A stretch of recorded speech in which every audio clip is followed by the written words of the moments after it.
There's something I've been thinking about for a while now, and it's hard to explain because it's not one big, obvious thing. It's more like a feeling. Like when you go back to a place that meant a lot to you growing up, and nothing is wrong exactly, but it doesn't hit the same anymore. That's kind of how hunting feels now. And what's strange is no one really talks about it. We all feel it, but we don't quite have words for it. So this isn't a rant. It's not nostalgia for the sake of nostalgia. It's just me trying to say out loud something that a lot of people quietly feel.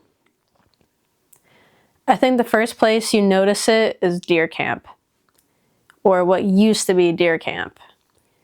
For a lot of people, deer camp wasn't just a place to hunt, it was the center of everything.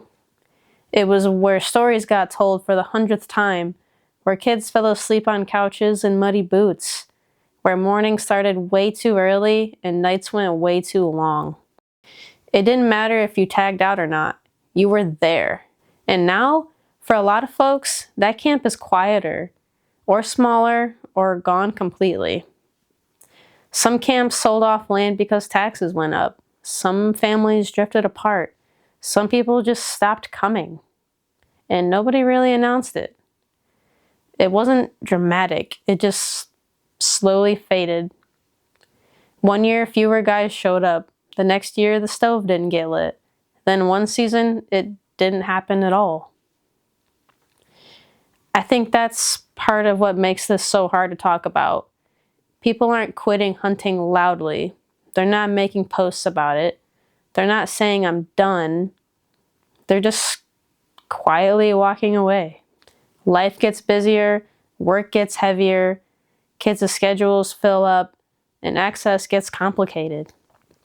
And before you know it, a season goes by without them, then another. Not because they stopped caring, but because it became easier not to fight for it. And that's a different kind of loss. Another thing that's changed, and this one feels heavier every year, is access. It's harder now, but we rarely talk about what that actually does to people. Land that used to be hunted is posted. Permission that used to be a conversation is now a liability issue. Leases pop up where handshakes used to be enough. And the weird part is, it doesn't always feel like anyone's fault. Landowners are protecting what's theirs. Hunters are just trying to find a place to belong. But somewhere in the middle, a lot of people just get squeezed out. Especially the ones who don't have family land or deep connections or money to throw at access. So instead of excitement before the season, there's pressure. The pressure to find a spot, pressure to not mess it up, and pressure to make it worth it. And pressure changes how things feel. And over time, that pressure doesn't just stay logistical, it seeps into how we hunt. We used to be okay with not knowing everything, with not optimizing everything, with letting some things stay uncertain. We used to be students of the woods, not managers of it. We watched, we listened, we learned by messing up.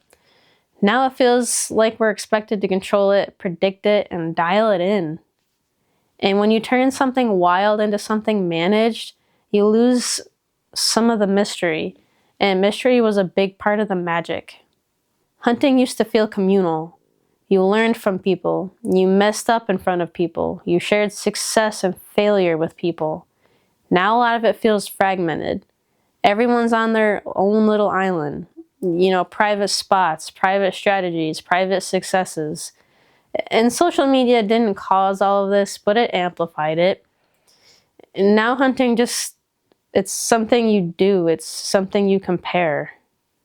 You scroll and see giant deer, perfect setups, highlight reels. And even if you know it's curated, it still gets in your head. And slowly hunting stops being something you live through, starts being something you present.